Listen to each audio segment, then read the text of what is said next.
నమస్తే welcome to ఇహా TV. Operation Sindoor పేరుతో పాకిస్తాన్లోని ఉగ్ర స్థావరాలపై భారత్ విరుచుకుపడిందే తప్పించి సైనిక స్థావరాలపైన నివాస ప్రాంతాల మీద ఎలాంటి దాడులకు పాల్పడలేదు। అయితే అందుకు భిన్నంగా గురువారం మాత్రం పాకిస్తాన్లోని విమాన విధ్వంసక వ్యవస్థకు సంబంధించిన రాడార్ మీద దాడి చేసి దాన్ని దెబ్బతీసింది। ఎందుకిలా ఇలాంటి ఎత్తుగడ వెనుకున్న లక్ష్యమేంటి అన్న వివరాల్లోకి వెళితే ఆసక్తికర అంశాలు వెలుగు చూస్తాయి। నిజానికి ఈ స్ట్రాటజీని సీడ్ స్ట్రాటజీగా వ్యవహరిస్తారు। యుద్ధంలో తొలుత టార్గెట్ చేసేది గగనతల రక్షణ వ్యవస్థలనే।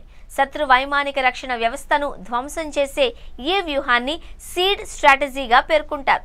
మరింత వివరంగా చెప్పాలి అంటే suppression of enemy air defence గా దీన్ని పేర్కొంటారు అని చెబుతున్నారు।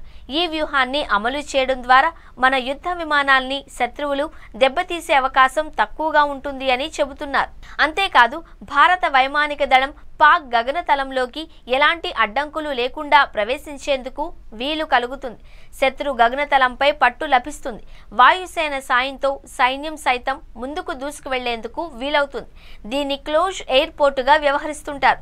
ఈ సీడ్ వ్యూహాన్ని తొలుత జర్మనీపై బ్రిటన్ ప్రయోగించి విజయం సాధించింది। లాహోర్లో రాడార్ వ్యవస్థను ధ్వంసం చేయడం ద్వారా పాక్ ఉపరితలం నుంచి గగనతలంలోని లక్ష్యాలను ఛేదించే క్షిపణులను మోహరించిన ప్రాంతాలపై దాడులు చేసే అవకాశం భారత్కు లభిస్తుంది।